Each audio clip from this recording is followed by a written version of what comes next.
All right, let's make this quick. I recorded the whole thing and didn't realize that, once again, I didn't have the microphone setting the way that it was supposed to be. So, shame on me for not learning my lesson. A couple days ago, I uploaded a video essentially complaining, and not even complaining, pointing out a fact that when you get to the screen of what you see on the screen right now in terms of activating your Mac, there's no option to actually go forward. Unfortunately, you can't see the actual status bar up at the top, but trust me, there is no Wi-Fi symbol there to click on to then connect to a Wi-Fi network. I know, and as the instructions tell you, you have two options. You can select a Wi-Fi network, which is not visible up there, or you can connect a network cable to proceed. These laptops don't have Ethernet ports on them anymore, so most people probably don't have more than one Ethernet cable in their house. So what are you supposed to do in a situation like this? Even if you did have a cable, you probably don't have a USB-C to Ethernet dongle to plug into the Mac, so that way you can go forward. I will say, okay, and as I'm thinking, maybe you'll determine that, hey, you know what I can do? I can tether my phone to my MacBook right now. That is a viable option. Cool, if that's something that you need to do. But the point is, there's something wrong with the screen. There should be a Wi-Fi symbol up there. That's the, I guess, technological issue. But the broader issue is, why do I need to activate my computer? Okay, I bought it, and I should be able to use it. I don't need to activate it when I reset it. But that's what Apple does. So if we go to the next screen, and the reason that I'm even making this video is because on eBay, somebody listed a machine and they have this exact same screen brought up, telling the person to select a Wi Fi network or connect a network cable to proceed. The MacBook Pro has no Ethernet port, just like the MacBook Air, so there's really nothing they can do. The Wi Fi symbol is supposed to be up here, but it's missing. So there's nothing for this person to do. And as a result of that, they've listed this MacBook Pro as activation locked. There it is right here in the middle of the screen. Now, I reached out to them and I said, hey, have you gotten past that screen to verify it is activation locked? And this person says, no, I haven't, unfortunately. Then I say, are you assuming it's activation locked? Because that screen is different than what is currently displayed. And I probably could have phrased that a little better to make it clear what I was saying. And the response was, all I know is that it was activation locked and couldn't get past that screen. So my guess is somebody probably took the pictures, sent them to this person who actually maybe manages the eBay account, and they were just responding to questions and not really technical stuff. And I can imagine that the person who took the pictures also isn't that technical.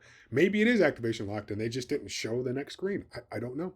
But from what I'm viewing and how I'm seeing this, and I don't know why it says 2:13 a.m. Was I up at that time? I don't think I was. Huh. Maybe I was. But what I'm assuming is that, yes, this person got to that screen and they were like, oh, I can't go any further. I've heard of this activation lock, and maybe they did some Googling if they haven't heard of it, and they just assume that that was the screen that you should see if your MacBook is activation locked. Coming to this screen, we can see two things, two pivotal things. One is this is how it's supposed to look when it's actually activation locked. You can't see it, it's kind of small. If you pinch in or zoom in, you might see that here's a little text box for the Apple ID, and it's letting them know that, hey, some of the stuff is kind of redacted, but that's the Apple ID you should be entering. If you know those credentials, you can go forward. But to even get to this screen, you had to connect to the internet. And up here, you are seeing that there is the little Wi-Fi symbol, and I know it's kind of small, but it's there. And here's a listing of all of the available Wi-Fi networks in the area. So that's what's supposed to happen. And on my machine and on the machine that's listed in that eBay listing, we both did not have the Wi-Fi symbol to actually connect to the network. I, yes, connected to my dock. My dock has an Ethernet cord connected to it. So then I was able to proceed to the next screen. The seller on eBay, I don't know. I'm not going to bother them anymore, but I'm going to assume that they think that screen means that it's activation locked. So this is one of two things that I came on here to mention in terms of unnecessary things that Apple does, which is, this is beyond some of the stuff that Lewis Rossman talks about. I mean, there are, some component hardware things that, yeah, I don't agree with either.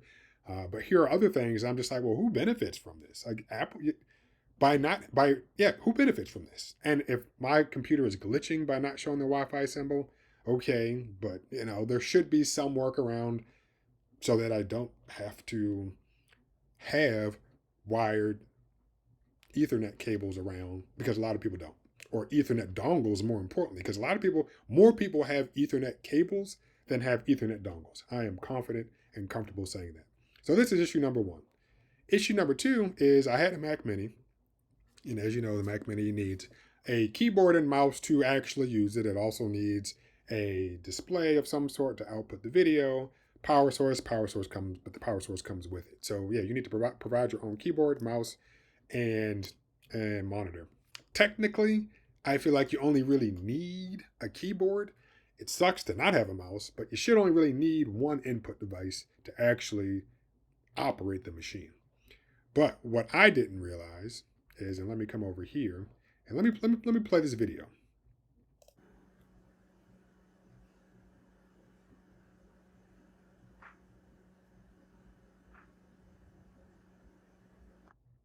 And what's on the screen is telling you to turn on your Magic Mouse and turn on your, I'm assuming that was a Magic Keyboard. I don't think it was a Magic Trackpad.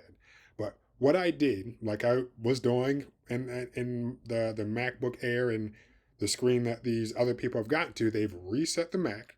And instead of just saying, okay, let me start the installation process, you have to activate it first, which you have to connect to a network before you can activate it. But after you've done all that, and you're attempting to actually start setting up Mac OS, it tells you before you can go any further, you need to have a keyboard and mouse connected. And at that particular time, I had this mouse right here, and I had a wired keyboard. So at that time, I recorded that video like 2 years ago. So I'm pretty sure I had the wired keyboard connected, and I was like, okay, well, I've been using this mouse when I've actually been using the machine. So I should be able to set it up using these two things. No, I either need Apple products or I need something else. So I went to Walmart and I bought a wireless keyboard mouse combo with a single dongle, plugged it in, and I don't remember which one it detected, but it only detected one of them. And it let me know, hey, you need the other one too. And I'm just like, you gotta be kidding me. So whatever one it wasn't detecting, I went and bought a wired version of that, connected them both, was able to finish setting up the Mac, and was good to go. But I was dumbfounded at the point of, or to the point of me seeing that I couldn't even go any further without both of these things connected. I get that once you have everything set up, you'll probably say, well, I want a keyboard and mouse, but it shouldn't be a requirement to actually set up the device. And that's it. That's it. First thing, why do I need to activate my Mac? Okay. Why do I need an internet connection to activate my Mac? Okay. Why do I need a keyboard and mouse to set up the Mac? All right. And that's it. And yeah, you'll probably, well, you're going to, it doesn't, yeah, I know I'm going to use them both when I actually start using the Mac. But as you can see, like, I couldn't even get any further. And what I had in my possession, which was a keyboard and mouse, wasn't enough to actually set it up. So yeah, I don't always know why Apple does some of the stuff. Sometimes, yeah, it's clearly a money making thing. As far as I'm concerned, this screen right here is advertising. They're saying, hey, you need these specific products to get past this screen. Okay, like they could have put text and say, hey, connect a keyboard and mouse, and or whatever. But no, they said, hey, here are our Apple products. So these are the specific things that you need. Is that the case? I don't know. But as far as I'm concerned, yeah, these are just one of many things that Apple does that I'm just like, what? I, what?